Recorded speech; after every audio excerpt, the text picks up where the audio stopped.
Okay, okay. Hmm. So Govind, has it freed up a lot of hospital beds? Yes, yes. Okay. 73% of the beds are available as on yesterday. Oh, okay. Yeah. Hmm. Oh, it's 7:30 p.m. guys. Can we start? Yes, we should. Yeah. Okay, thank you very much. And in order to preserve bandwidth, I'm going to stop my video. We'll all do that. Yeah, Yeah. is my screen visible to you guys? Yes, sir. Yes. Yes, it is. Yes, sir. So before that, can I request Dr. Kshitij Joshi to just give a Of small course, welcome address? absolutely, absolutely. Sorry, I forgot. So without, I would first like to thank all our faculty members and delegates at the virtual venue for joining us for the 44th Indian Cooperative Oncology Network Conference. It gives me great pleasure to introduce our organizing secretary, that is Dr. Kshitij Joshi, medical and hemato-oncologist from Mumbai Onco Care Center from Mumbai. And without wasting any further time, I request him to give the welcome address. Over to you, sir. Am I audible? Yes, sir. Yes, Please yes. go ahead. Hello. Am I audible? Yes, yes. Yeah. So it is our privilege to get an opportunity to organize the 44th ICON. And from MOC, that is Mumbai Onco Care Center, I welcome all esteemed panelists and attendees. And this is the responsibility to introduce Dr. Purvish Parekh is given to me, that everyone is aware he will not require any special introduction. He is the chief advisor of Mumbai Onco Care Center. He is scientific chairperson of ICON and he is guide to all. So this workshop is basically a medical legal workshop and practical lessons for real court judgment. So I will not waste further time and I will request Purvish Parekh sir to take over and he will like to introduce his panelists and move ahead. Thank you very much, sir. Thank you. Thank you very much, Kshitij, and thank you for giving us the opportunity to be the opening batsman for your conference and workshop. So we are indeed privileged because we are esteemed faculty of people who are either wearing the black coat or the white coat or sometimes both. So for this workshop, we have the following esteemed panelists: Dr. Anand Bhushan Ranade, who's a medical oncologist from Pune; Advocate Milind Antani, who's also a doctor, a medical doctor, and he's based out of Mumbai. Dr. Pradeep Arora, I hope he has joined. He is a pediatric surgeon with medical legal interest from Nagpur. Advocate Rohit Arande, who's advocate from Pune and a dear friend of Anand Bhushan Ranade. Advocate Amit Karkhanis, as we heard, is based out of Mumbai and Delhi both. Dr. Mohan Menon, who's a hematologist from Mumbai. Dr. Satish Bhatt from Mangalore, who's got very deep knowledge about medical legal issues and is a plastic surgeon. And then we have two medical oncologists, Dr. Vinit Talwar from Delhi, Dr. Rajesh Jindal from Calcutta. And then we have our star, Dr. Satinder Kaur, who's a gynecologist and gynec oncologist. And she will give the technical inputs for the medical science of a particular case. So without wasting much time, we'll go to the case. This is from the Kerala State Consumer Dispute Redressal Commission in Trivandrum. It was on 20th March 2010. So it is a little dated case, but there is a lot of things that we can learn from here. So this is a case in which a lady died and the case was filed by her husband and two minor children. And the case was against the hospital, the chairman of the hospital, the chief gynecologist, as well as the anesthetist.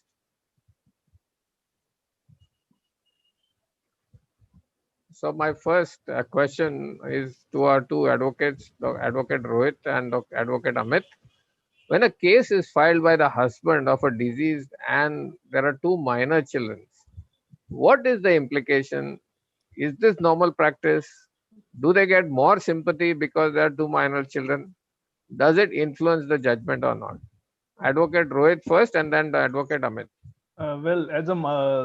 Thank you, sir, for inviting me, and I welcome you all. And it's my pleasure to be part of this conference.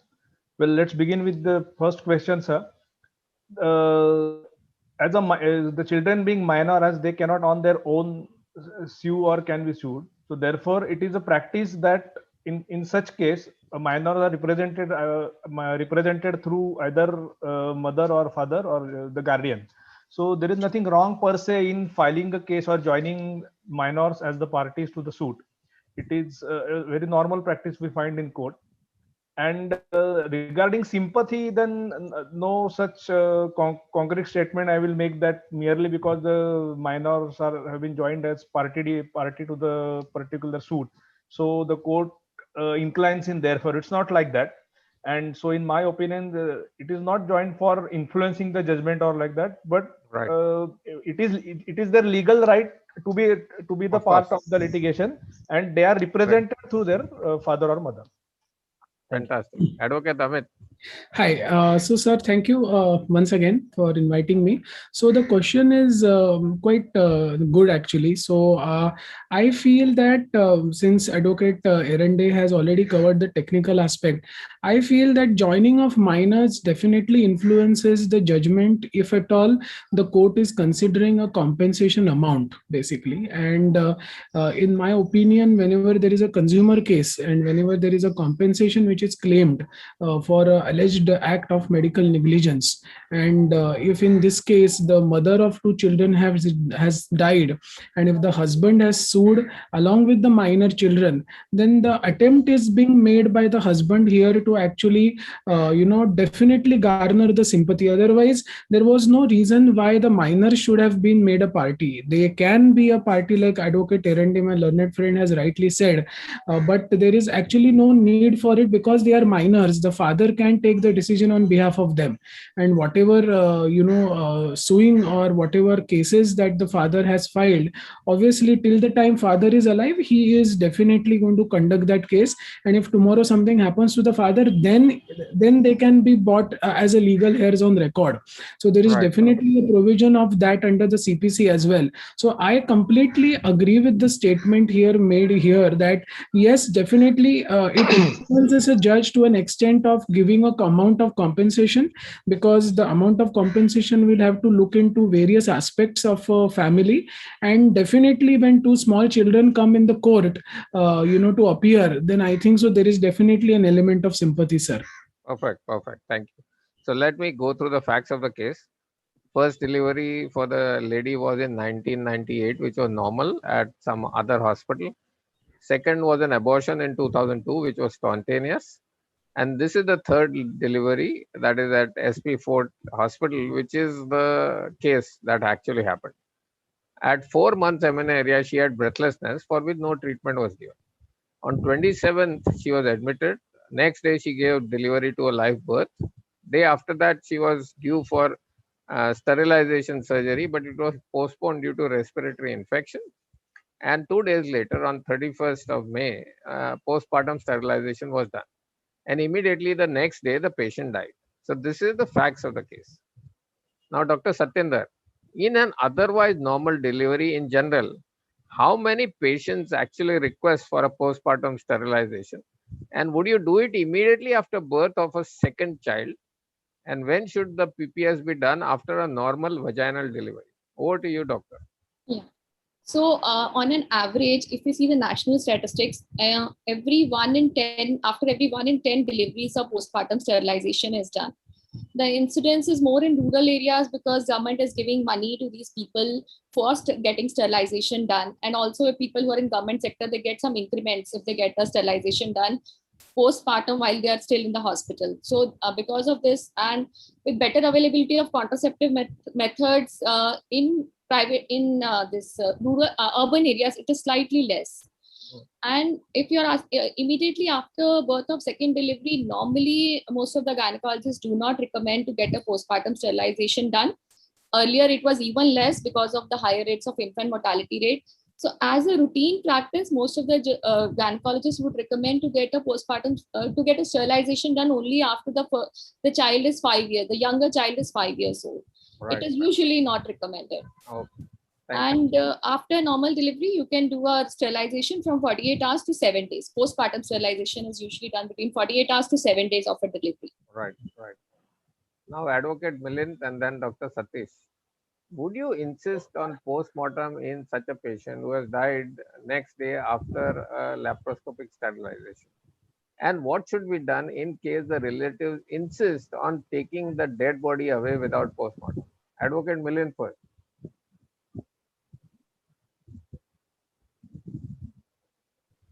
You might be muted. We can't hear you.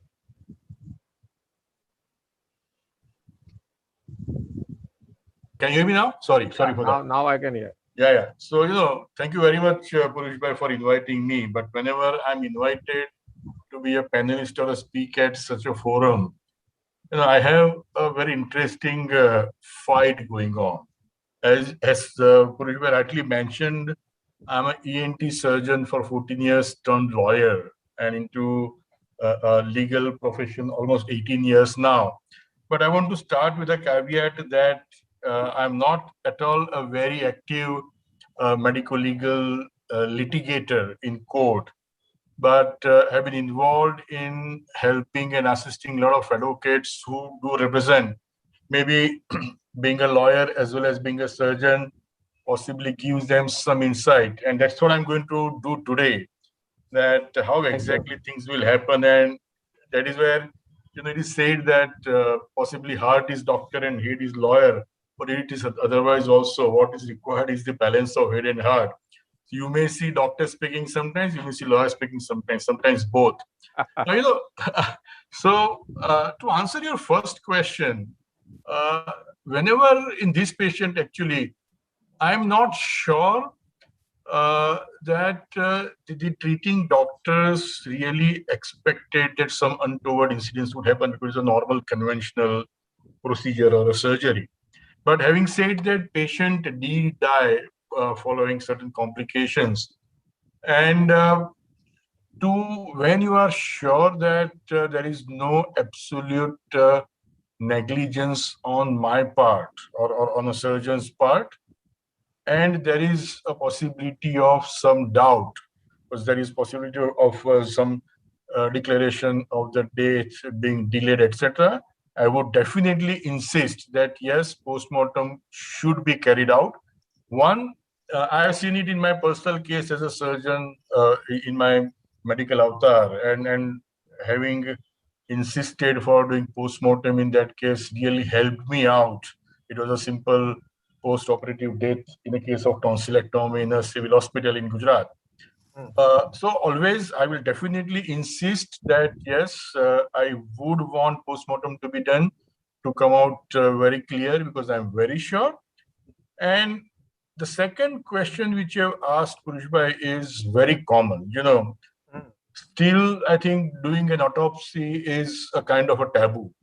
And usually, unless and until the relatives of the deceased are very sure that something really wrong has happened, or they are fully prepared to file a case law, they would insist. But by and large, in my medical practice for 14 years as a surgeon and visiting civil hospitals, etc., usually they don't insist on going for post-mortem. And especially when you are insisting for post-mortem and relatives do not refuse, I have just only one thing: document. That's all. Right. You need to document what you informed, why you are telling post-mortem is required, and there has to be a proper documentation that relatives are explained everything about the need of the post-mortem. But the most important thing which medical fraternity misses out sometimes is to get a signature by the relatives on that. Right. Because, and this is typical. I many times, a lot of such administrative work is done by the staff, and staff sometimes misses. But in this situation, I personally would say that document what you have explained, put it on a piece of paper, get the signature of the next of kin, that in spite of complete explanation about need of the postmortem, voluntarily we are refusing to do postmortem. That is the most important thing. Got it. Dr. Satish, what would you do for the second part? And then I will ask Advocate Amit, who has raised his hand. Satish, please. So thanks, greetings to all my panelists. So, if the patient's relatives insist on taking the dead body without postmortem, so typically this is what would happen. They wouldn't agree for a postmortem because it delays, the last rites and other emotional matters get stretched. So how what much should ever we the do? What should we doctor, do? yeah, right. So in addition to everything that Dr. Milind has just said, I would suggest something else. To say that get a neutral third person to actually endorse this point that the family is not willing. So the best placed are actually the police, because later on when they turn around and file a case, So you somehow will call the police despite and get they them having involved. taken, Perfect. yes, That is right. yes, and police will not come. Police will not come when the doctors call. So you get the family to contact them and let them say that the doctors are not releasing the body unless you come. Got it. If Got it. you call the police, they will not come. Excellent. That's Dr. it. Advocate Amit and then Dr. Pradeep. Yeah, so I just wanted to add to what Dr. Milind just mentioned, very nicely put by him. So, according to me, I feel that the postmortem prerogative is with the police, because postmortem is done when you don't know the cause of death. And, and if the doctor is able to give the cause of death, then there is no need for a postmortem. That's number one. Got it. Number two, you have a situation where, the related, where you know the cause of death, but you're not very sure of it. Then I think so you need to call police. And Right. the rationale behind a PM is to rule out any foul play. And Correct. because, Absolutely. so that's the basic rationale under the criminal procedure code as to why the PM is carried out. PM is carried out So to you rule out agree any with foul. what Dr. Satish has said? I Call the feel that police Dr. and Satish insist Bhatt on the has, post. yes. So, and then when the police comes, I think so the patient's relatives are automatically taken care of. So I think so. Right. Excellent. Excellent. Dr. Pradeep, what is your opinion? I will agree, but with much more emphasis on this. Your question is that on this patient, it is a must, because patient has died under highly suspicious circumstances. Litigation is likely. So the doctrine of res is ipsa loquitur is attracted here, that you got to explain that you are innocent. Perfect. So it is a must. And if they don't cooperate, you inform the police that it is a must and it got to be done. Then So all only three of you agree. That is great. Now let's move on to the allegations. Consent allegation number one is that consent was obtained on 29th. Surgery was done on 31st, but no fresh consent was obtained. Second allegation is that laparoscopic surgery should not have been done when patient was having bronchopneumonia. It should not have been done immediately after delivery, and it was not an emergency situation. The third allegation was that disease was given general anesthesia, which was not required. The fourth was that there is a delay in declaring death, and therefore medical records must have been tampered with. And the fifth was that no expert management was there to save the life. The patient should have been referred to the medical hospital. So Dr. Pradeep and then Dr. Anand Bhushan, is the consent valid if taken 2 days earlier? Was consent needed to be taken again in this case? And when is it mandatory to take another consent for a postponed procedure? Dr. Pradeep first. Yes, so consent doesn't veer off with the flux of time, provided the terms don't change. Right. In consent in medicine is informed consent. Informed because there is asymmetry of information. So to remove that asymmetry so that consent is fully voluntary and fully, fully volitional, it ought to be informed or real consent. I will not go into that difference, but then it should be, fair consent and other condition. So you say it is not necessary to take it again.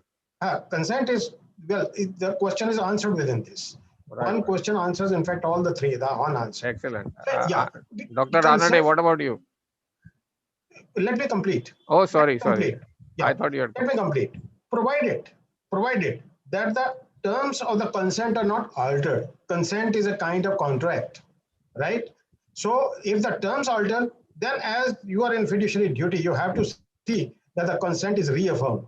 If the terms do not change, patient condition doesn't change. So in this case, do you think that the consent was valid after 2 days or not valid? Here in this case, it was valid. Okay. Dr. Ranade, what is your opinion? You have to unmute yourself. Sorry. I would look at it from a slightly different angle. The consent was taken And the procedure, as was rightly put by the lawyer who was pleading for the defendants, that the procedure was not changed, it was not different, it was just postponed. But to be on the safer side, I would rather take the consent again on the day of the procedure, because see, always there will be allegations that something else happened between those 24 hours or 48 hours. So I myself definitely feel that a consent should have been taken again. One more point, the consent in this particular case was a typical printed consent. I think it should have been a handwritten consent, or Yeah, at we'll least take some. that later. We'll take that point later. Okay. Okay. So now I let me can't. go. Yeah. Okay, go ahead. Go ahead. All right. So let me go to Dr. Rajesh and then Dr. Satinder. What do you think?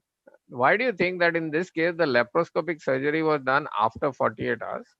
And second is, in your practice, do you find that antibiotic control respiratory tract infection within 2 days so that the patient becomes fit for surgery? Dr. Rajesh. So thank you for inviting me, and thank you, Dr. Kshitij. I would answer the first one first, as I heard from Dr. Satinder Kaur also, that the sterilization can be done after 2 to 3 days after a normal delivery. Secondly, it was on the request of the patient, and then the expertise was available in the hospital. We had an expert surgeon, and they had the expert ICU, and every other thing was available in the hospital. Perfect. Then, sir, about the practice of antibiotics being able to control the infection in 2 days, in a simple yes and no answer, it would be no. But then if we see subsequently, we would realize that it was hardly an infection in the chest. It may just have been some small sore throat or something else, which prompted them to post up a surgery after 2 days. Perfect. Dr. Satinder, what is your opinion? So I think the surgery should have been postponed because it was not an emergency surgery. If it was some kind of emergency surgery, probably after 2 days of antibiotics or a patient was clinically fine, you could have taken up. With in elective procedure, it should have been delayed. Okay. So now let me go to this next question. What is the norm for declaration of death in legal times? When is it considered as delay in declaring death?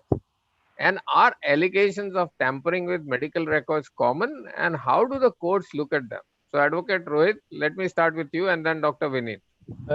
Yes, sir. Normally, there are two kinds of death as we see in, from medical terms. First is the normal death, which, as we call it, and another is brainstem death. So normal death, it has been defined in Registration of Births and Deaths Act 1969. That is disappearance of all evidence of life at any time after live birth has taken. This is the definition of normal death. Yes. And brainstem death, we all are aware that before organ donation and etc., we look into it whether patient is brain dead or not, and that is the prerogative of doctors to decide. And regarding delay in declaration of death, per se, there is no time limit which has been prescribed in any law that you have to declare death in this and this much time. Generally, what doctors do when they see that all the parameters are going down, all the vitals of the patient are going down, then they try their best to save the patient. Yes. So it is not like that even if the doctor is aware that yes, the patient is losing, they will not go and tell the relatives that look, your patient is losing. But on the contrary, doctors have their allowed effort to save the patient. So it may take some time, but there is no, in my opinion, there is no time limit as such. But certainly, if in this particular case also, and in another case, after finishing all the efforts of saving the patient, then immediately the relative should be informed. If there is more than reasonable delay, then it creates suspicion unnecessarily, and it becomes problematic for doctors. Regarding tampering of evidence, see, all the medical legal cases in courts are based on the records. So it is always said that no record is no defense, poor record is poor defense. So the allegations of tampering of records are not common, but they are generally they are also made by the complainant that afterwards some notes were written down by the doctors and their staff. So it is always be defensive and have your record properly maintained, so that even if these allegations are made, you need not be worried at all. Perfect. Dr. Vineet. I think let Dr. Ilmi speak. City Hall. what Advocate Rohit said. But one thing I think I have seen also in the cases we were involved as a firm. To answer your third bullet is yes, allegations of tampering medical records are very common. And Advocate Rohit said that right is right and wrong is wrong. And how do courts look at them? If it becomes really suspicious, then I think it's going to be a big problem. So whatever you document, you have to be very careful. Like in this case, there was a suspicion of declaring the date instead of, I think, 6 o'clock, it was 9 o'clock. But if records were properly done, I think it would have given them a clean slate there. Excellent. That's what I want to say. Right. I Dr. will Talwar. Sorry. Sorry, go ahead. I will just add one thing. I have seen 2-3 cases wherein it was evident for a naked eye, for a common man to see that different ink was used, and Yes. it could it was a very simple allegation that look, this is the earlier ink and subsequently another ink is used, so there is a tampering of record. Right. So these allegations are made. To prove these allegations right or wrong is another aspect again. Got it. So, Purvi, I want to just add one point here, more Please. practical thing. It's a very common practice. Honestly speaking, not that it is done intentionally, but many a times, and rightly so, many times history is written retrospectively, even though there is no default. But sometimes because you are busy managing the patient to make him survive. Yes. And sometimes what I have seen is that people use different pens, different color pens, different person writing. So I just want to put a word of caution. This is not going to be a defense, but if you written something wrong that way, court does take assistance of forensic experts, and I think Advocate Rohit and Amit would agree that it is not at all going to be a defense that you use different pens or different type of handwriting. If you are really tampering, it's going to be taken care of. That's what I just put a word of caution. Got it. Dr. Talwar, what is your opinion? So, as a part of the GCP, good clinical practice, whatever you are doing, you have to document it down. And once you have documented, and whenever a thing like this happens, the records are always taken away. The first thing to take away is the records by the police or the people. So in that case, tampering should not be done at all. That would in fact be in contradistinction to whatever you are pleading. It would go heavily against you. So record should be maintained. Whatever you are doing from the earnest point of view, you should do it. Yeah. Of course, allegations are always made that tampering is done, but we should not, given a choice, do any tampering of the records. Got it. Of course. So this is how the compensation was demanded, and for the current position, current salary, belonging to schedule type, high chance of getting promoted, retiring as chief accounts officer, the compensation claimed was 1 crore rupees. Plus there was loss of mother for both daughters and loss of consort for the husband. So Advocate Amit and then Advocate Rohit, is this the usual basis for calculating compensation? And how will the judge look at such a plea? Advocate Amit first. Yeah. So basically, like I mentioned in my earlier, while answering the question in the beginning, that a lot would depend on the family background. Before deciding amount of compensation, the judge has to look into various aspects. Obviously the important is what was the salary of the person at the time of death, what was the active life service that was left for the person who died, and plus who are the dependents on the person. So here in this case, I'm not sure whether it was argued that the mother was the one on which the entire family was dependent, or whether it was both husband and wife both were dependent, were earning members. So normally the compensation goes up if the only earning member has died and if the negligence allegation has been proven by the lawyer in the court. Very important point. Yeah, so that's why what matters, Dr. Parekh, here is that how well the case is put up, and in this case, if the husband had more income and if the wife was also giving a supporting income, or if she was also a second earning income, then the amount of compensation probably a judge could have seen is a lower one. It depends. But again, there is no yardstick given. Obviously, Supreme Court in Malay Kumar Ganguly's case, that is Amri's case, has laid down some criteria, but this was an old case. So that rule of, that multiplier method is not applicable in this case because this is an old case than Amri's case.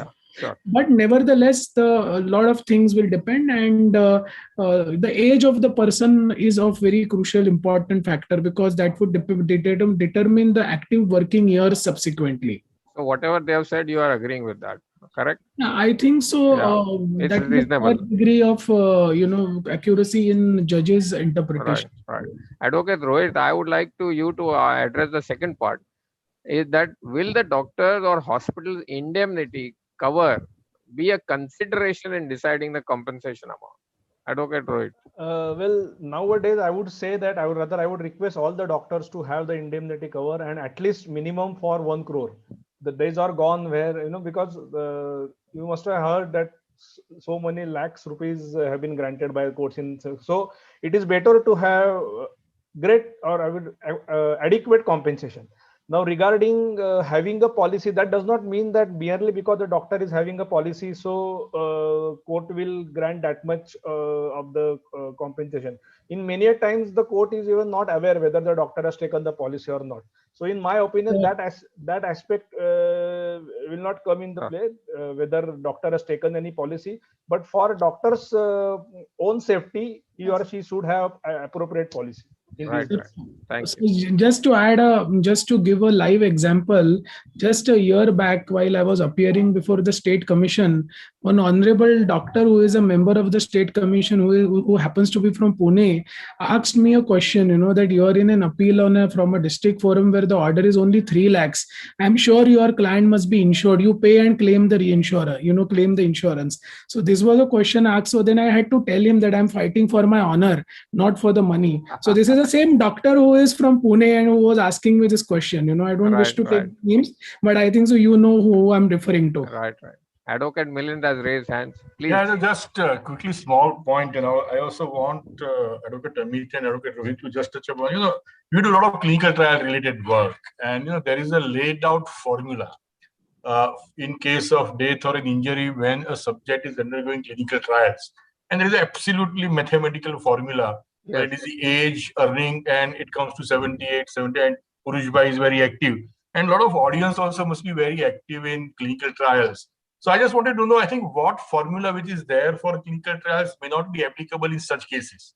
So that is why I totally agree with Advocate Rohit that increase your spectrum of indemnity coverage. So I just wanted how exactly do they really take this, Amit or Rohit? Sorry, Rohit, please go ahead. Rohit, please. Yes, I think there is no fixed formula first. See, the landmark judgment of Dr. Kunal Shah, wherein 11 crore rupees, perhaps the highest compensation till date which was granted. Which candy was saved because of documentation. In that case, Honorable Supreme Court denied to apply multiplier method because what is multiplier method which is accepted in motor accident cases, that 70 minus age into annual income plus 30% of inflammation minus 1/3 of the expenses. This is the multiplier method formula. But what court says that it will depend upon the income of the deceased or the patient. So if a poor person dies, so he will not get compensation in particular, and vice versa. So if a rich man dies, he will get more compensation. If a poor man dies, he will get lesser compensation. So Dr. Milind, I think so you must be aware in that Amri's case, same case that Rohit just mentioned, they took the compensation of that doctor who died, who was a professor. He was a PhD doctor who died, and she was employed in a university in the United States. Apologies, but we are running out of time. Okay, so we will move quickly. There were 2 gynecologists looking after the patients, Sudha Kumari. One was the chief gynecologist and the other was a full-time gynecologist. Case was filed only against the chief gynecologist, whereas the patient's major management was done by Dr. Anita. So Dr. Vinith and Dr. Mohan, when 2 consultants are involved, who is responsible? Is it always the senior doctor who is considered as the captain of the ship? In a case of a spinal cord paralysis following overdose of radiotherapy, I know this case in Delhi High Court, the consultant was considered as innocent, whereas the technician and the first-year resident doctors were found guilty. So Dr. Vineet Talwar first and then Dr. Mohan. Well, there are two things. One is the vicarious responsibility, and second is the person who's actually at the helm of affairs. As you see in this case also, the case has been filed against the doctors, also the CEO of the hospital. So I guess both would come into the loop when it comes to sharing the responsibility, but definitely the person who's the one who's actually taking care of the case, he or she would be the one who would be more responsible than the head of the institution or the unit per se. All right. Dr. Mohan, what is your opinion? Yeah, I agree. I think it depends upon who the patient is admitted under. Now, sometimes what happens is that in certain high profile cases, we tend to share responsibilities where it tends to be a little bit more gray. But I think there is an element of sharing of responsibility in a setting like this. Now, sometimes, the case may be filed against certain doctors and not against certain doctors. And I don't think it's an oversight. Most of the times it's because the family requests that certain physicians not be part of the suit because they formed a bond with that person for whatever reason. And so that may be part of the reason why that happened in that case. Okay. Dr. Satinder, have you faced instances where a junior consultant in your unit took patient management decisions without your knowledge? So it does happen, but I make it a point at least before the major surgery, I see the patient myself, and whatever the decision is taken, everything is reviewed by me.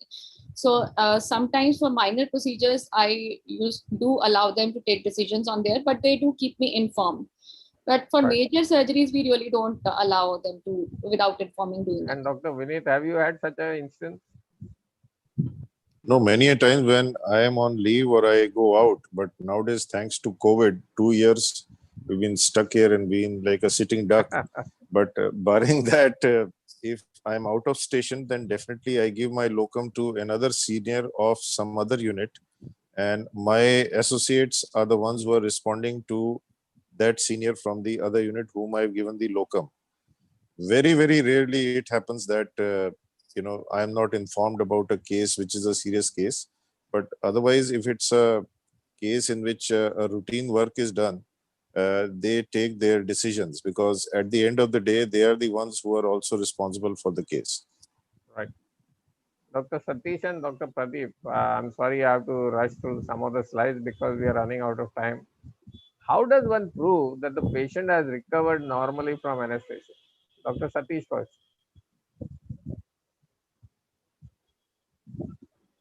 Satish, you'll have to unmute yourself. Yeah, this is a technical anesthesia question, but then anesthesia has relaxation, higher consciousness, and the sensory this thing. So most important is motor. So I think if they're able to, the breathing attempts are good enough. I think that's the main criteria. An anesthetist is best qualified. Okay.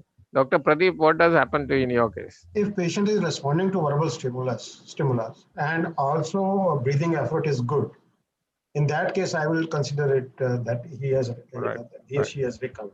So these are the two main criteria. Response to some people use a Glasgow Coma scale. Right. So this was what was recorded in the patient's notes. So Advocate Amit, is this sufficient to say that the patient has recovered from anesthesia? I think so. According to me, these notings, if these are the same notings as you have reproduced, yes, I think this should be sufficient, provided the judge is explained properly, like Dr. Pradeep just mentioned. And really, we must understand the judges are laymen. So according to me, this should be sufficient, Dr. Right. Advocate Rohit, from legal point of view, who is responsible for giving fitness for surgery? Is it the anesthetist or is it the surgeon?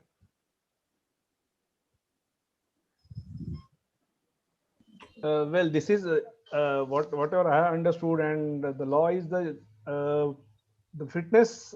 Giving fitness is the domain of anesthetist, in my opinion.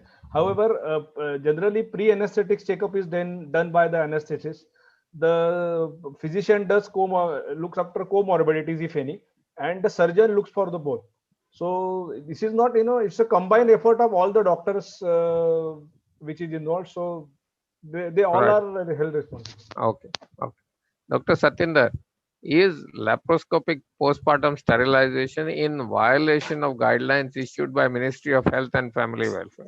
What do you think?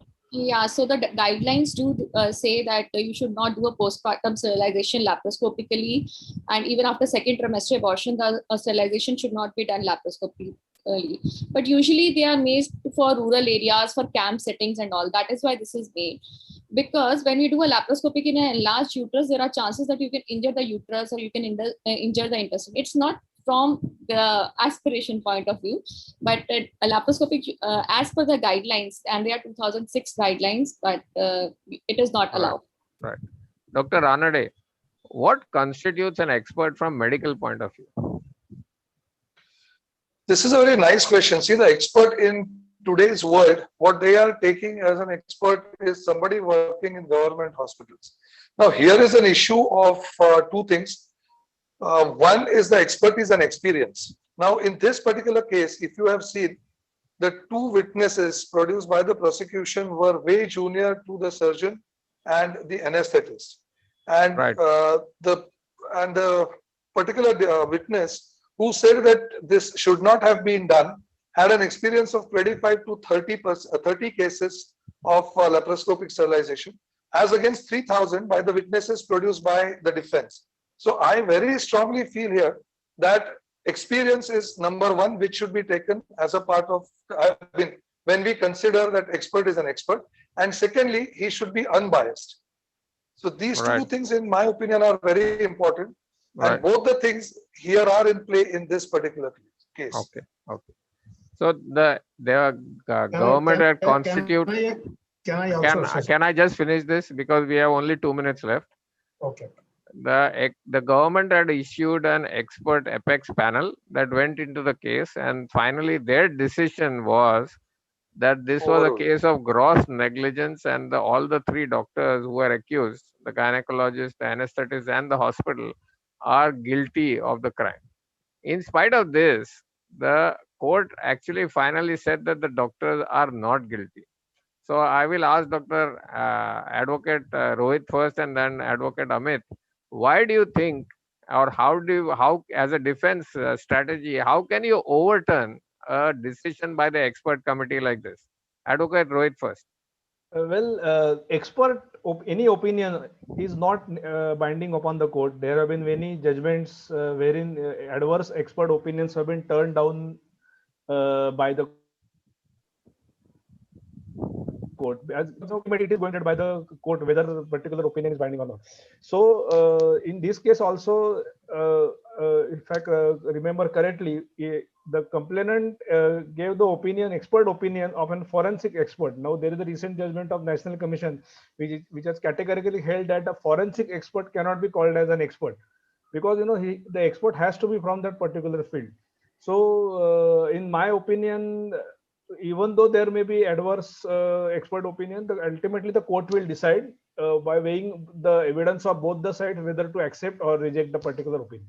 Fine, thanks. Advocate Amit, I'm going to ask you this question. Okay, prosecution brought 4 witnesses, defense brought 7 witnesses.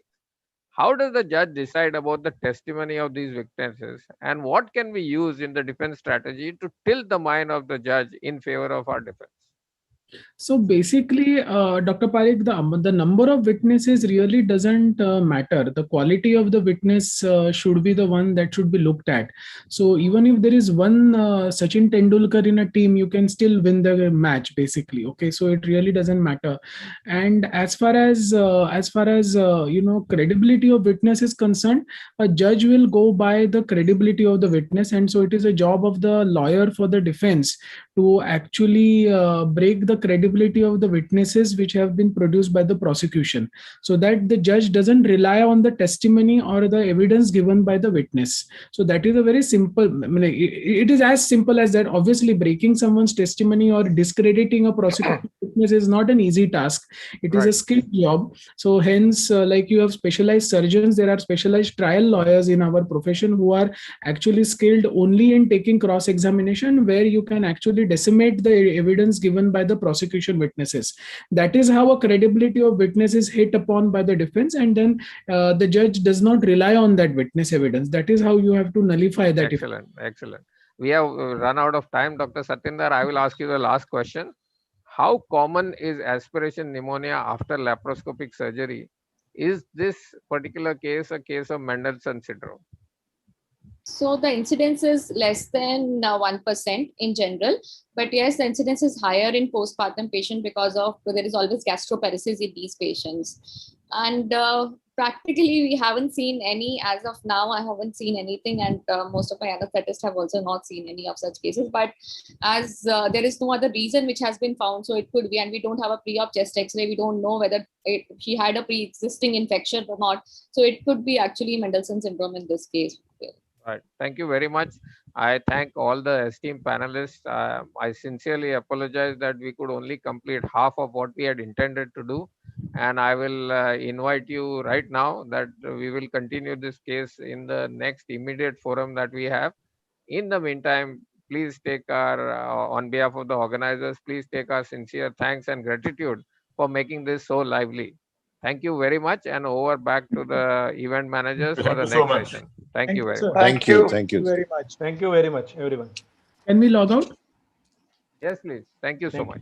Thank you so much, sir. Now I request our organizing secretary to introduce our next moderator. Over to you, sir. Yeah, thank you, everyone. This was an excellent session by Dr. Purvish Parikh, sir, and as the icon was started with our Sachin Tendulkar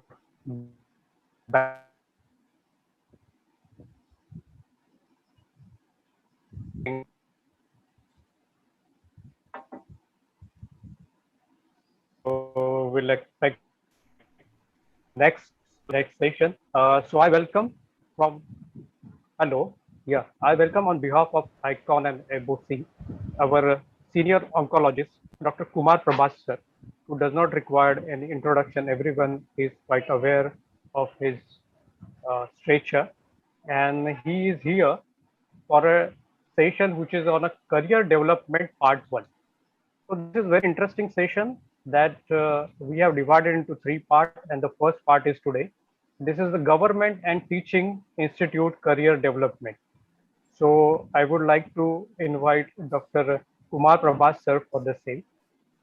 And at the same time, I will introduce our panelists, and then I will hand over this session to our Kumar Prabhas, sir. The panelists are Dr. Purvish Parikh, sir, Senior Medical Oncologist, MOC, Mumbai. Dr. Shripad Banavali, sir, Senior Medical Oncologist, Tata Memorial Hospital, Mumbai. Dr. Hemant Malhotra, Senior Medical Oncologist, Sri Ram Cancer and Super Specialty Center, Jaipur. Dr. K. Govinda Babu, Senior Medical Oncologist, St. John's Medical College and Hospital, Bengaluru. And Dr. Venkatraman Radhakrishnan, Senior Medical and Pediatric Oncologist, Adyar Cancer Institute, Chennai. So I welcome all of them on behalf of ICON and MOC, and I will hand over this session to Dr. Kumar Prabhas. Welcome. Thank you, Kshitij, and thank you for this opportunity. And there will be a sharing of the slide from the organizer side, or should I share the slide? Yes, sir. Please go ahead, sir. Please go ahead. Okay, I'll do it. Just give me a second.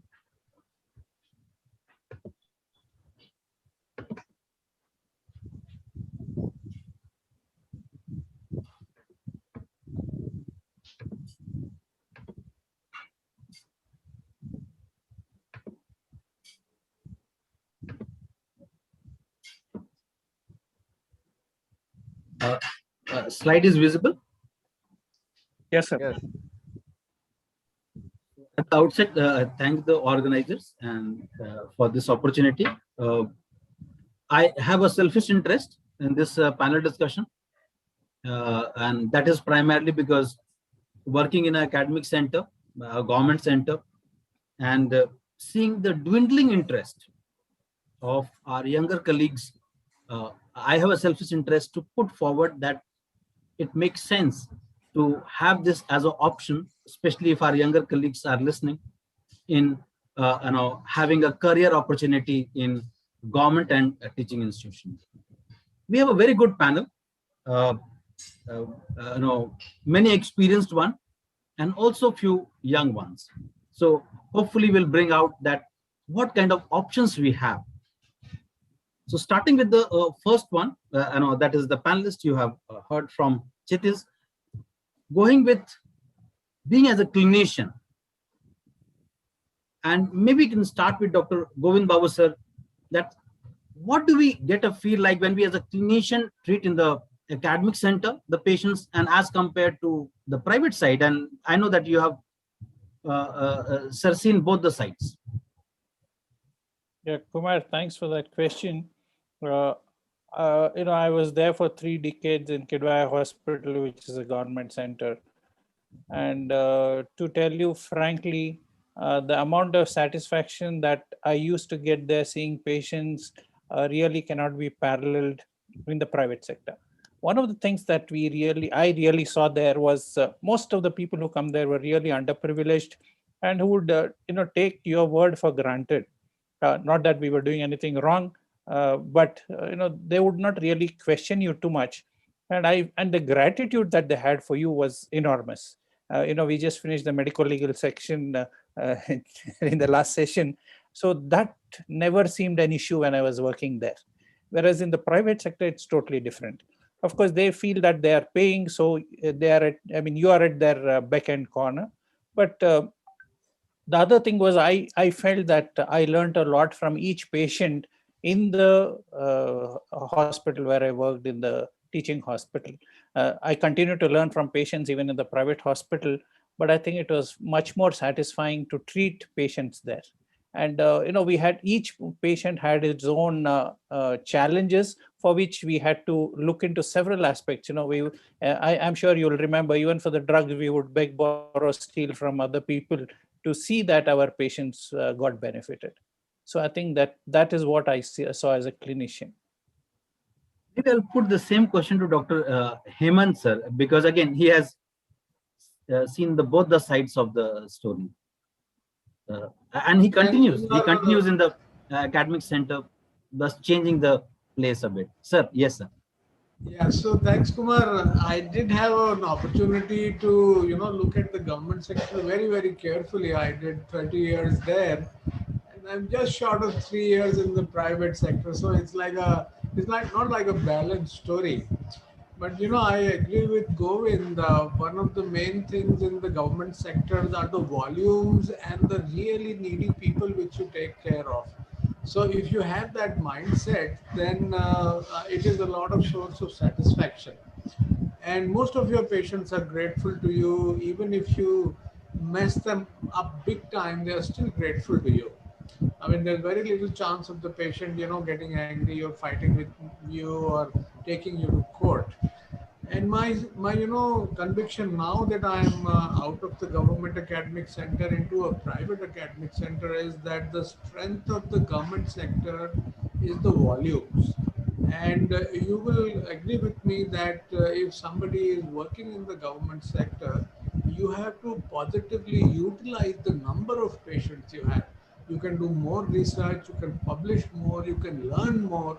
And this applies to, surgeons and on-hand specialties. You can operate more, you can cut more, you can learn more, less to medical specialties. But the main strength in the government sector is the volumes, and the clinician should, build on that and capitalize on that. Thank you.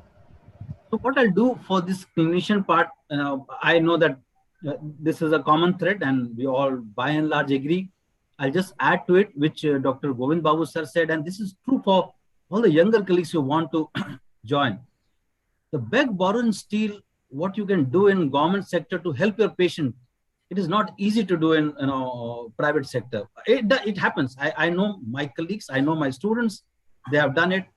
but the volume what you can do it, and when a patient can see through it, that when you are doing those beg, borrow, and steal to help them, and just saying thank you, that has a immense satisfaction about it. But we'll move on to the next one. I'll come back to this clinician part again in a different context because I am aware of people on the panel, a different kind of work, which as a clinician has helped the patient a lot, but I'll come back to that later.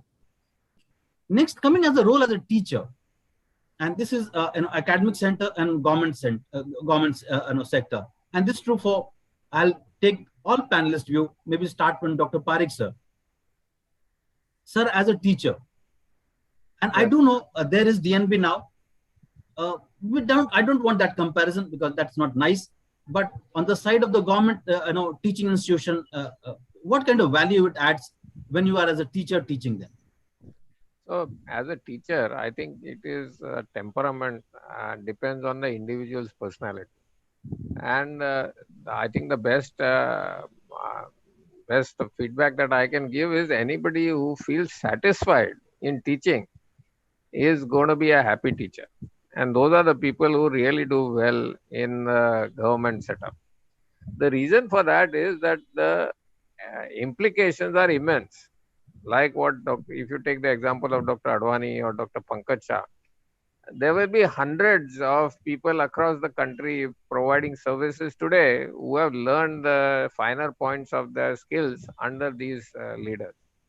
So I think absolutely, like there is a larger amount of volume of patients and therefore good material to learn, so also a teacher from the government sector who has experienced a large number of patients will be able to teach the finer points, not just something that is in the textbook or on the net, but something that is of practical finer points that will personalize what we are doing for a patient in front of us. So that's what I like. Thank you, sir. Dr. Banavli, sir, not only, sir, you have been teacher, then the way you have expanded the work about teaching. Yeah, before that, I can't resist myself, but just one point about clinician, because I'm a clinician first and then a teacher. So, Tata Hospital has a unique aspect. Everyone talks about private, general, but Tata has 40% private and 60% general. So in the same setup, you can learn how you should tackle private patients, at the same time, how you can take care of general patients. So I think that is one aspect of Tata which is unique, I think. And maybe the newer centers that we develop should be developed with the aspect that not like KEM Hospital or JJ Hospital or somewhere where there's everything is good, but the residents only get experience on general patients and they don't really know how to manage private patients, because that also is a very important aspect as a clinician. So that's one thing which I really wanted to tell. Being, a teacher, definitely, I think one of the most important aspects I feel as a teacher in an academic section is that, if you see in private, you only go by, especially in oncology, I would say, by NCCN guidelines, European guidelines. I really feel bad, Dr. Purvesh mentioned about Dr. Advani. We have worked with him, and the way we used to take decisions never depended just on the guidelines, and that's something that is killing teaching at present, I would say, especially, where you go out in private and you have to abide to these guidelines, and that is killing the thinking power of our residents, So teaching, I think, in the academic, this thing where you give freedom to your residents and to think about how to tackle a certain problem outside the purview of guidelines, I think is a very, very important aspect, which I feel. And very importantly, as a teacher, teachers ultimately, when you teach, you also learn. And if you basically, the most important aspect of academics is because you have students, you have to keep on reading, you have to be, basically able to teach and make sure that you as a teacher justify the role of a teacher. So I think that's another important aspect, that being a teacher, you also learn a lot. And I think that's one thing when you have residents. And definitely in clinical practice also, if you have residents, so much of your work, of your responsibilities is taken care of by your residents also. So teacher had its own advantages, I think, and that best you can get in an academic institution. Thank you, sir. Dr. Arvind, you want to take it forward? Relatively younger lot, and how satisfying it is? So, will you recommend to your colleague? Sir, Dr. Arvind is actually judging the surgical video competition. No issue. Dr. Venkat is there. Dr. Venkat. Thank you, sir. Today, whatever I am is because of my teacher. I took up an academic career because my teachers inspired me. And it's very immensely satisfying being a teacher because I'm able to mold the future medical oncologists in this country. I'm also able to contribute to the society in general. So, that's what kind of inspires me to be in an academic setting. So teachers inspired me, and I hope that as a teacher, I can inspire my students and contribute to the oncology community. That's what I would say, sir. What I'll do is sum it up for being teacher is, this is a unique experience. This is a bit different from what you will get from in other setup when you are in academic setup, and that relation is a bit different, and that remains. Now, not as experienced are many of our people. I have so many teachers in the panel, but yes, I do feel that that unique relation that remains with your student is different than what you get as a in other setup, as far as the government and academic centers are concerned, where you don't have any other reason except that you think about the welfare of your students, and students also believe in a similar way that my teacher is only looking after my welfare. Coming to the next one, and I know a bit of a issue one, but an important one. As a researcher, maybe you can start with Dr. Parekh sir. Sir, as a researcher in a government and academic setup, can we say to our younger colleagues that you have a differential opportunity, and that opportunity is different, and maybe in substance and scope, what you can get in other setup, what as compared to what you get in the government and academic setup? So being a researcher is a very important, as you mentioned, to basically treat patients better. And the only opportunity earlier was to be a researcher was in a government setup or a teaching setup. Now things are not the same now. If you look at Dr. Dinesh Doval, who's at Rajiv Gandhi Cancer Institute, I think if you look at the prolific number of publications and research that they have done, they are quite valuable, and they have in fact innovated and got patents for several tests also. So I believe that today it is a good institution that allows the researchers to proliferate. It may not necessarily be a private or an academic institute. For instance, Tata Hospital and Rajiv Gandhi could be really good for research, whereas some of the other institutes, even if teaching, may not be as good. So you have to be very careful about where you want to do the research. Dr. Hemant sir? So I partly agree with Dr. Parekh. It is like the mindset and the trends in the institution. But as I said in my earlier comment, there is no question that the numbers in a government institutions are way more than in a private institution, other than some very rare private institution, and that should be capitalized on by the youngster. So if you are, when I was at SMS, there were so many patients there that whatever research you wanted to do, you could do that. And that is one of my big regrets in the 25-30 years I was there at SMS, that I did not do as much research as I should have. So that I think is one thing which is important. And the youngster, when there are youngsters who have a research bent of mind, and there are youngsters who have a practice bent of mind. So it's good for the mentor to realize that this gentleman should be in this track, and this gentleman or lady should be in this track. And if the young a professional is guided properly and his interests are assessed early in the career, then it would help the young person a lot. Thank you for your comments, sir. And Kumar, I'd like to make one comment about the teachers, your earlier question, very quick comment. I have, it's very important to have a role model in life. And when I, started oncology some 30 or 35 years, odd years at Tata, 1989, in fact, and my teachers at that time were Dr. Advani and Dr. Banavli. So you couldn't have asked for better teachers and better role models and better human beings than these. So, you have to be lucky to get teachers like this.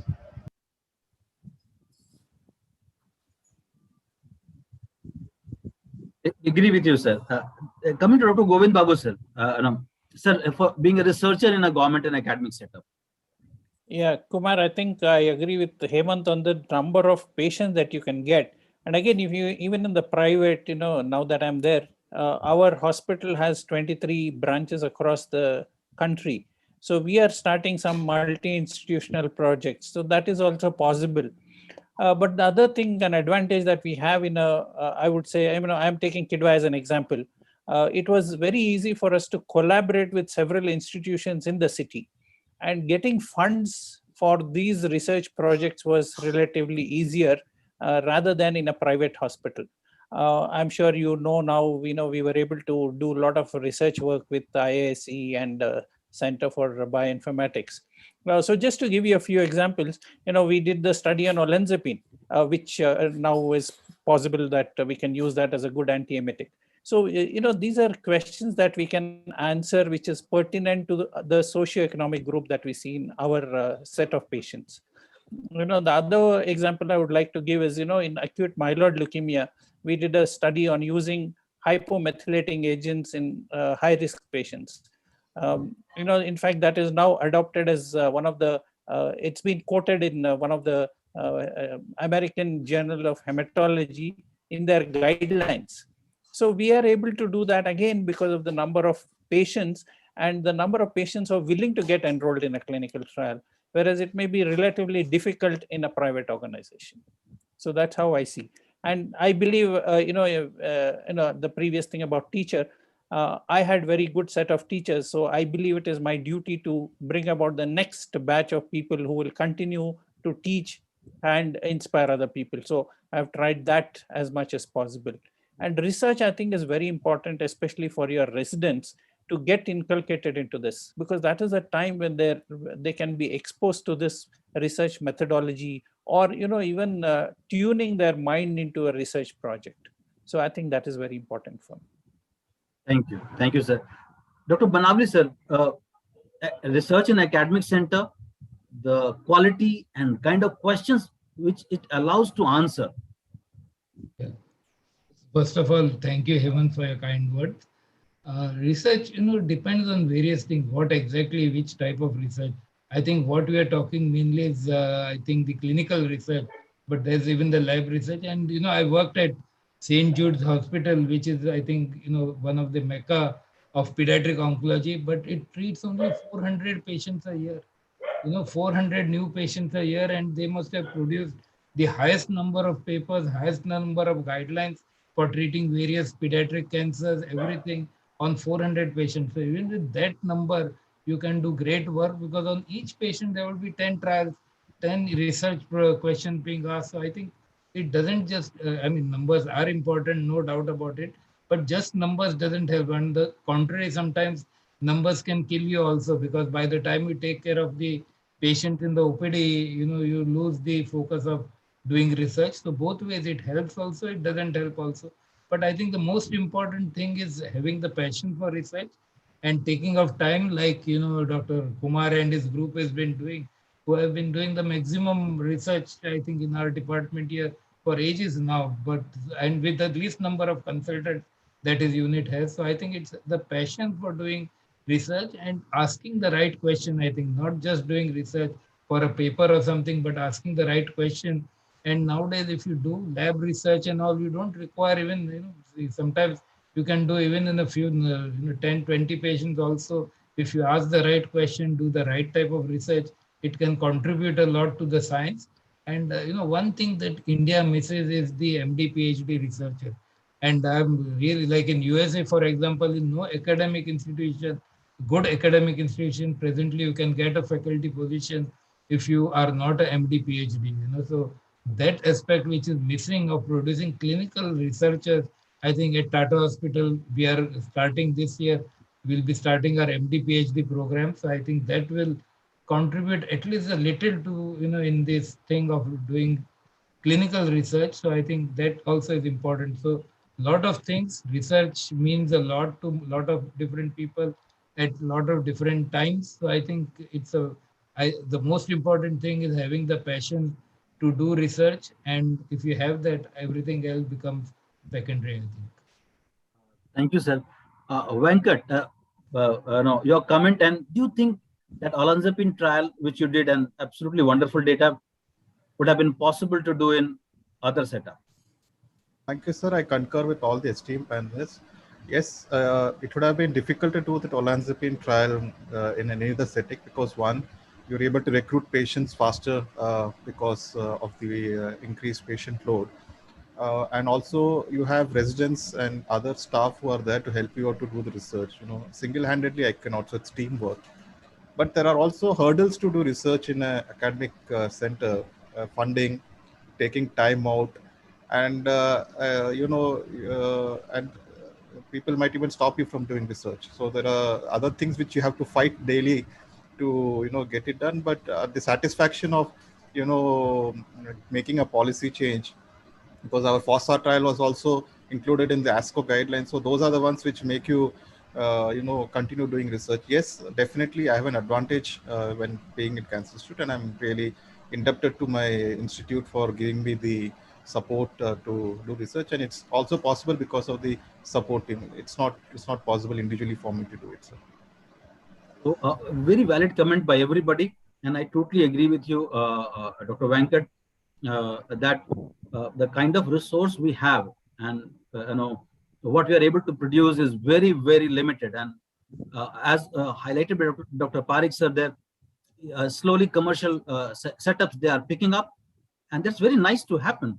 But academic centers need to see that if they want to be very relevant, they need to pick up this part of work more, and that is one way to attract the younger people in this setup, that where they are able to contribute to the society in improving the science, and which ultimately benefits the patients. And I totally agree with Dr. Venkat. There are many hurdles. I absolutely admire your work, Venkat, and I absolutely understand the kind of bureaucratic hurdles researchers faces in the academic center.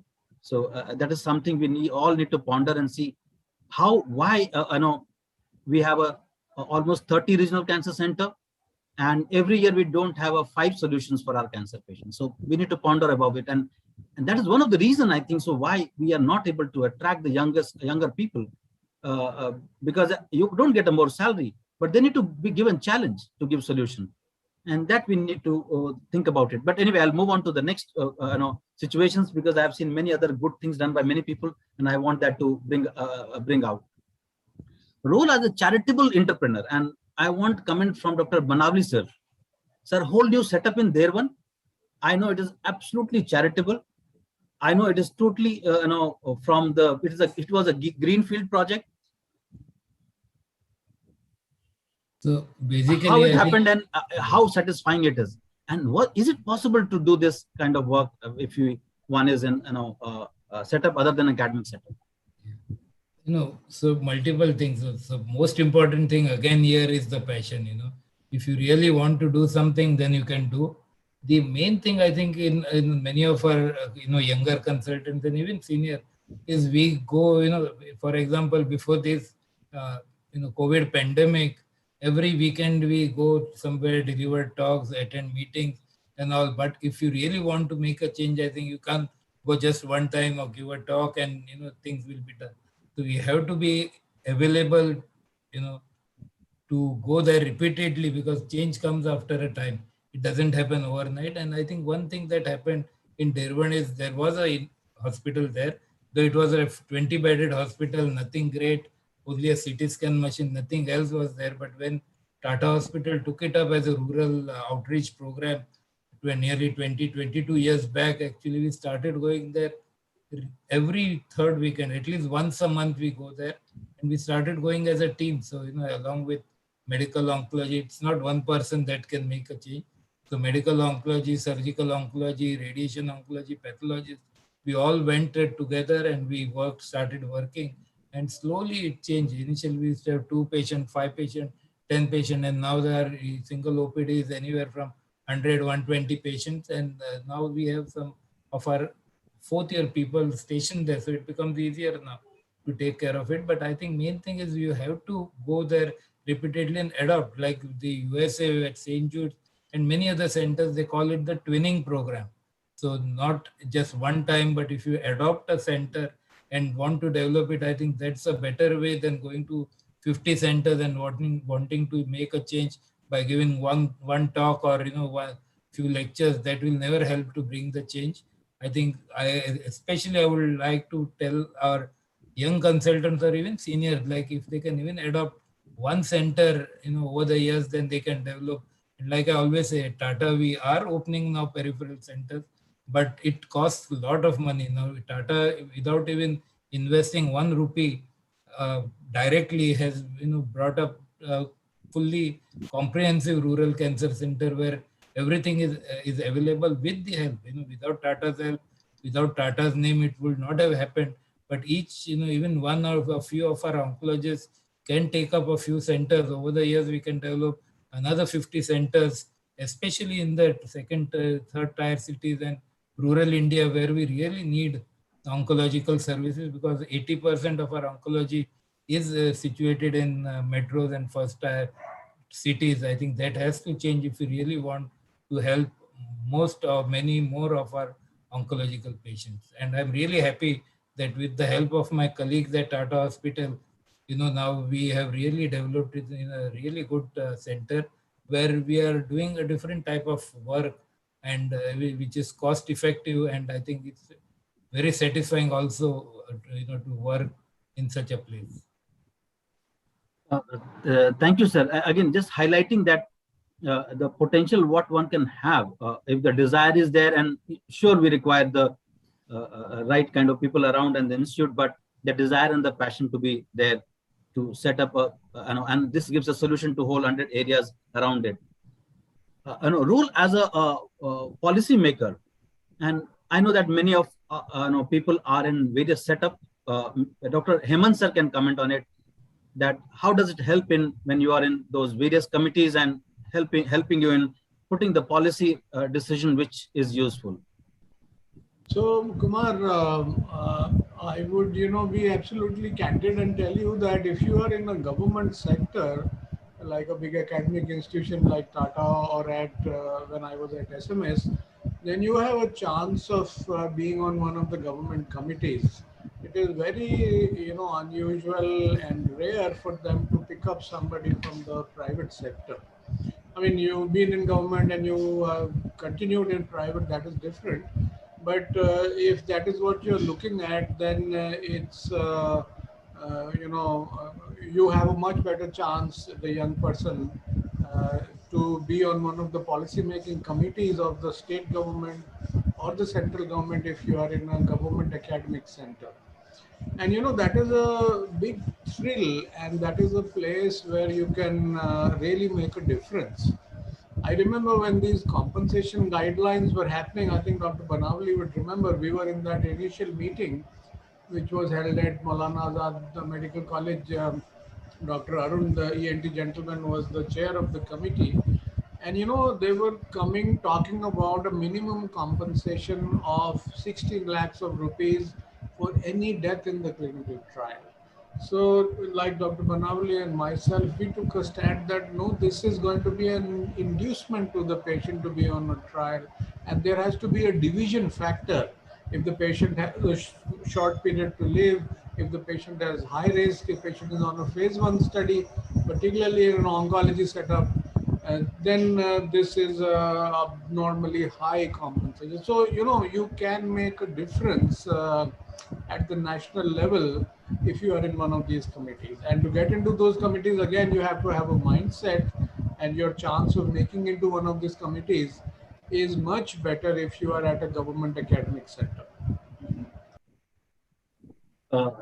Thank you, sir. And again, highlighting that, yes, there is a potential to people to get a chance to be useful in having a, being a person who can have a policy making decision if you are in a academic center. Sure, it is not everyone gets it, but yes, people do get the chance, a role as a mentor. And because I think so in academic center, you do have many other people apart from students, and you automatically become a mentor for many people. And maybe I can start with Dr. Parikh sir. Being a mentor is a privilege. Okay. And not many people have that privilege. So being in a government setup always gives more opportunities to be a mentor in many ways. And Hemant rightly pointed out, being a mentor for the whole country as being a part of a government committee is only possible when you are in a government setup. But as a mentor for an individual, I think it takes a lot of patience and a lot of commitment from the individual. So I see that not all people, even in the government setup, can be a good mentor. And I think the mentorship or being a good mentor needs another mindset that people like you have, Kumar, but not everybody has. Thank you for kind words, sir. Thank you so much. And I've learned from many of you, including you, sir. Dr. Govind Babu, sir, again, on the mentorship. Yeah, and the opportunities you get.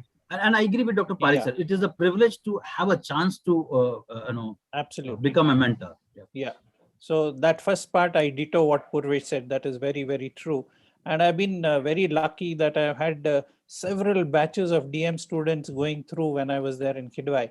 And I mean, I used to tell at the level of DM, it's no teaching there because you're already consultants. So it is just giving you some nuances because I have been there in oncology before you came in. So that sort of a thing. And I'm happy that many of the people who did the DM and have gone out are in various parts across the globe. And many of them are still in touch with me. So I think I pat myself and say, okay, I did a good job.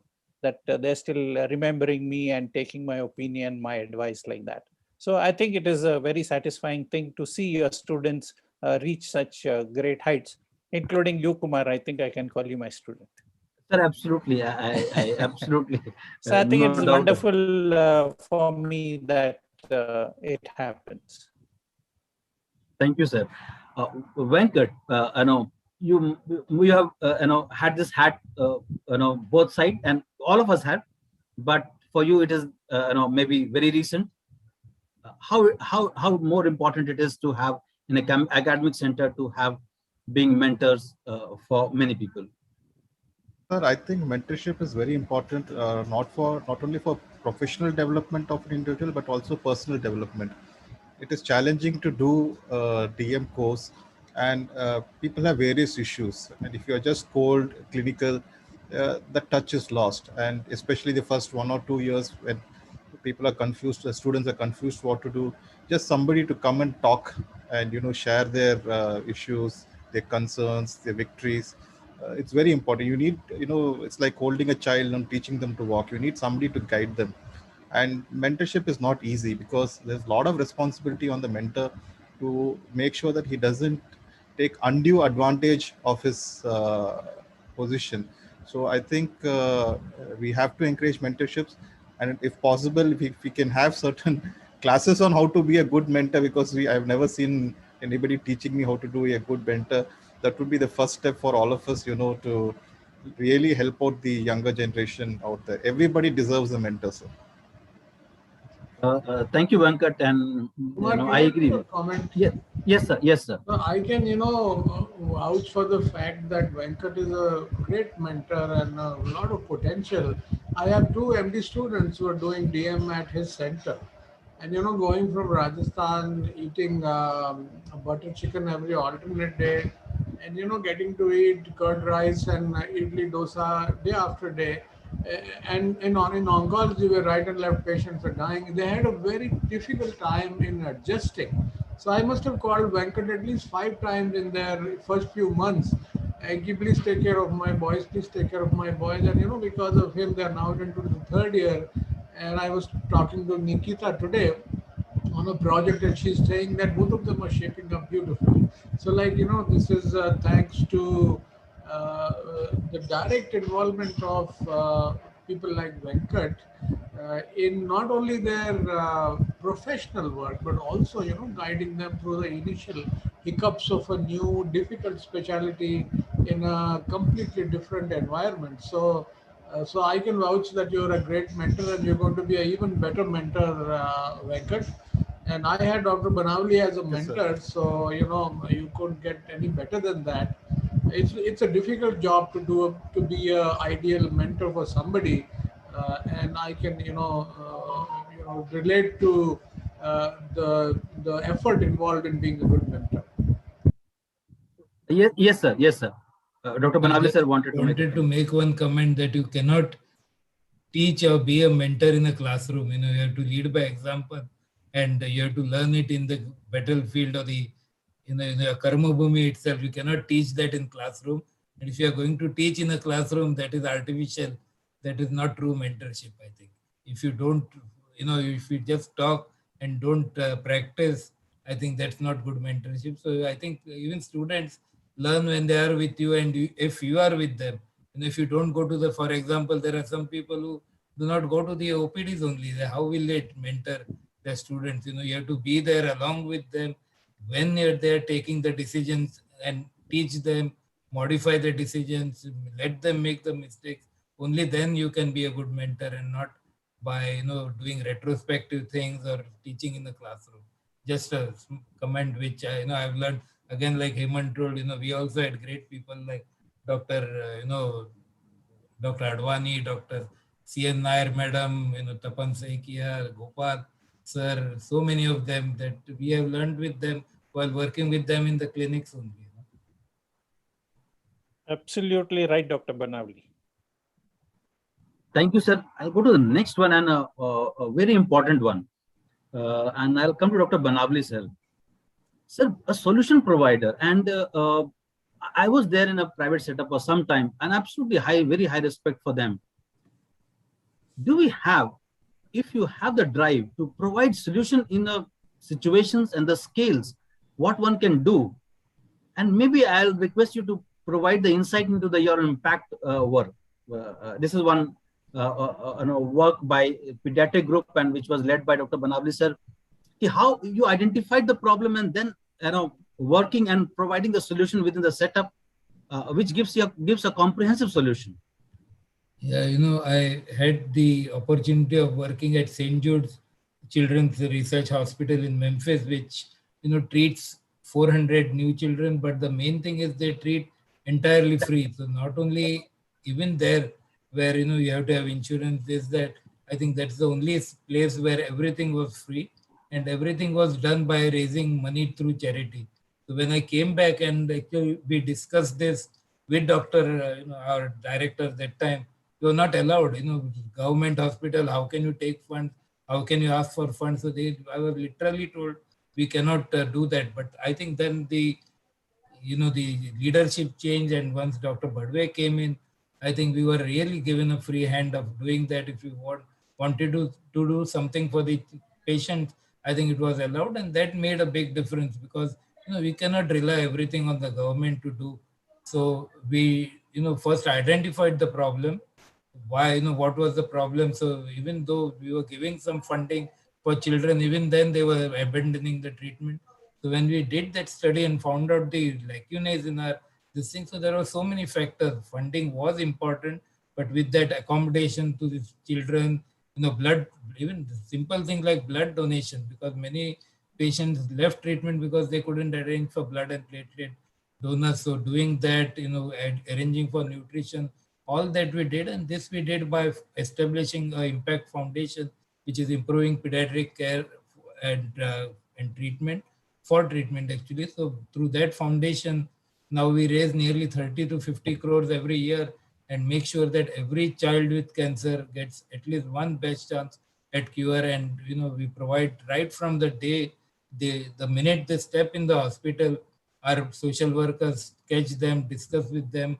We put immediately funding, because if they don't have funding for investigation, after that, so they run away. So even they won't come for the first step, that is the diagnosis, also will not be established. So right from days one we start helping them, and through that help and through a lot of, luckily we are at Tata Hospital again, so we have a lot of volunteers, a lot of NGOs supporting us, a lot of CSR funding. I think all of us will vouch that the rule that the government, we always try to bash the government at any given this thing, but this one simple rule of making CSR compulsory has revolutionized treatment in many centers, I think, and there's still a lot of funds available outside, so we can still do much more.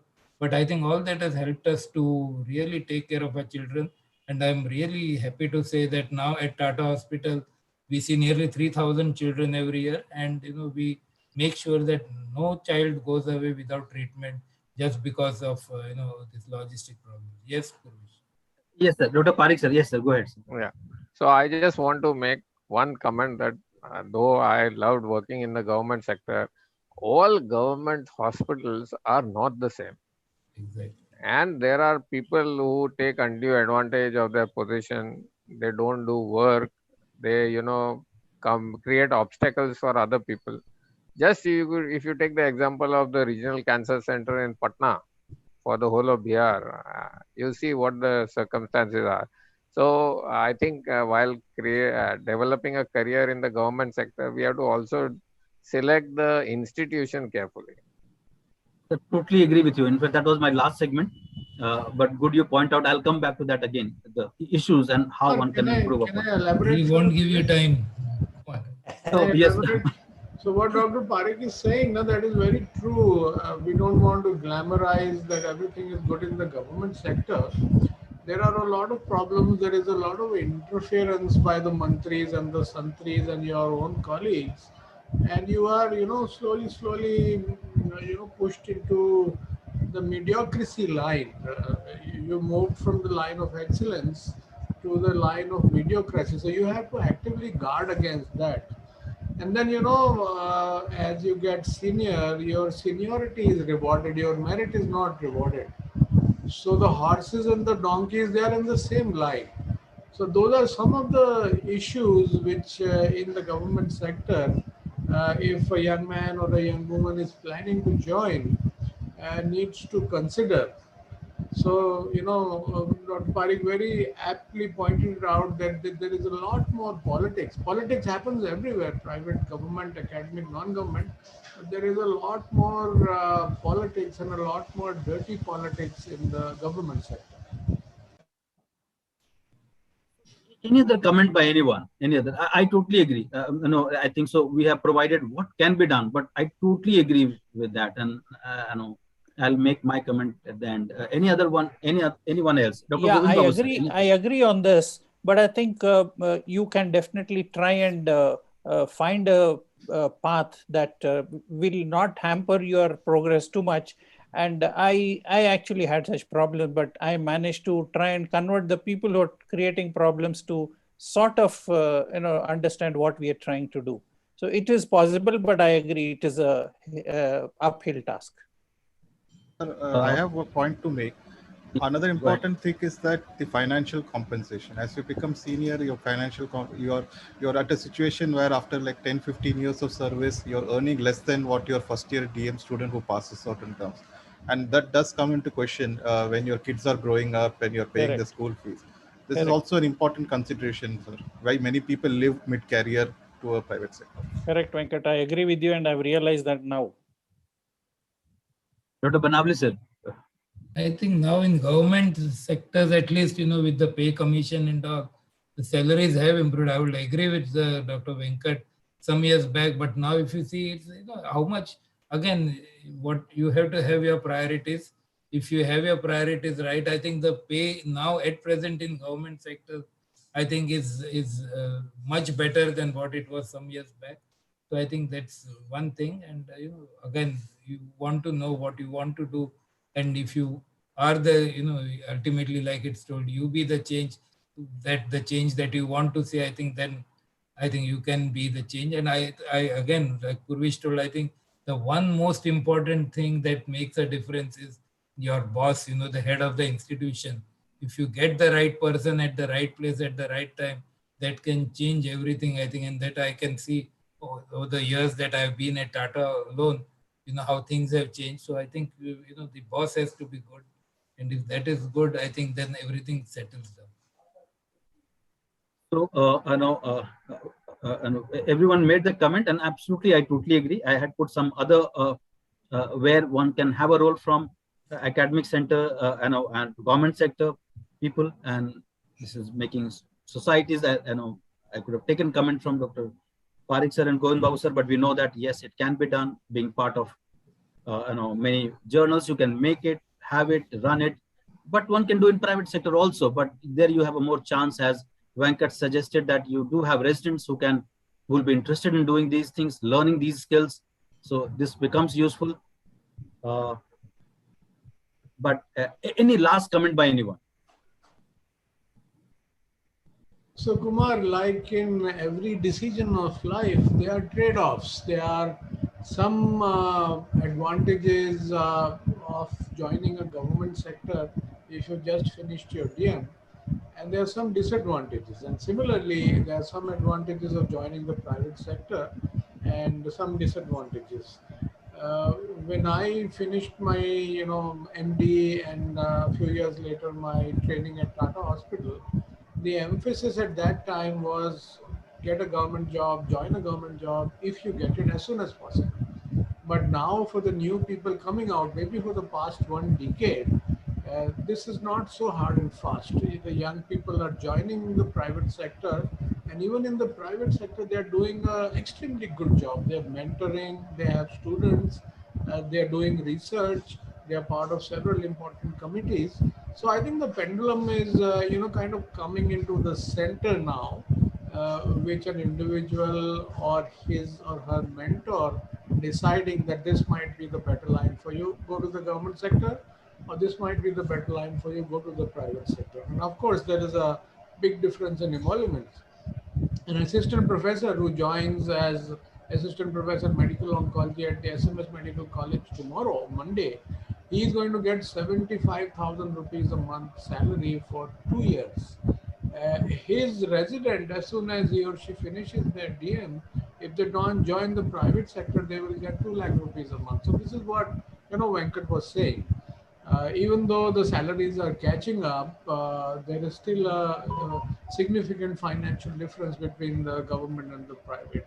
But my take is that for the initial part of your career, if you join the government sector, learn to look at the poorest of the poor, learn to deal with volumes, and then after 5-10 years, make a name for yourself, make some fame for yourself, and then shift to the private sector. That might be another option and possibly a good option. I'll sum it up. So what we discussed about the opportunities, what you have in the government sector and academic center, and as suggested by the panelists, many of those similar things, they are done well and very well in the private sector, in the commercial sector. And we are in a situation, the way, we lost the whole telecom from BSNL to everybody, and hardly anyone buys it. Unless we, pull up our socks, incentivize, good people in various forms. It not necessarily is always money. People do start up losing everything in the money they have, but there are many challenges which is given to them, which they give solution to, to the society and the country.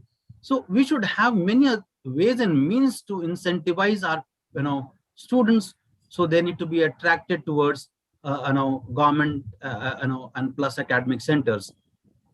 Yes, otherwise I also am concerned, being an academic center, being a head of department, I'm concerned about the applications we get for each post. So there is a concern regarding that, why more people don't choose to come back as a faculty in the academic center. And yes, I totally agree, not all the centers are similar, there are differences, but we need to put incentives to see that more people are attracted towards it. With this, I thank the organizers, especially all the panelists, in which I have many of them are my teachers. Thank you all for contributing. Thank you so much. And I also thank the audience. Sir, any last comment you wanted, sir? Dr. Banavli, sir? No, no, thank you, thank you. Thank you, sir. Thank you, sir. Thank you Thank very you. much. Thank you, sir. Back to the organizers. Thank you so much, Kumar sir. With that, we will end for the day one of the workshop. Can I request our organizing secretary to please give the thank you note? Over to you, sir. Yeah, thank you very much, Kumar Prabhas sir, for this excellent panel. And after this panel, we come to know many positive and negative points that for a influencer, when the person choose the government and teaching institute, he or she can be a influencer, teacher, clinical researcher. He can be a charitable entrepreneur, and he has a role in a policymaker. At the same time, there are some problems with bureaucracy, salary, and I completely agree with our panelist and Kumar Prabhas's conclusion. For a betterment of uh, the research, and it is very important to incentivize and give the challenges to this our young generation, so more and more people will come and join the government and the research institute. That is very important for the growth of the oncology and as the betterment of the overall oncology treatment of all people, even the privileged sectors in India. So it was an excellent discussion, and I hope the new peoples, the young generation listening this, all this panel will get benefited, and many of them will choose as a government and the educational institute as their future career opportunities. Thank you very much all for this uh, excellent moderation and panel. And I will request everyone to join us tomorrow at 1 o'clock for our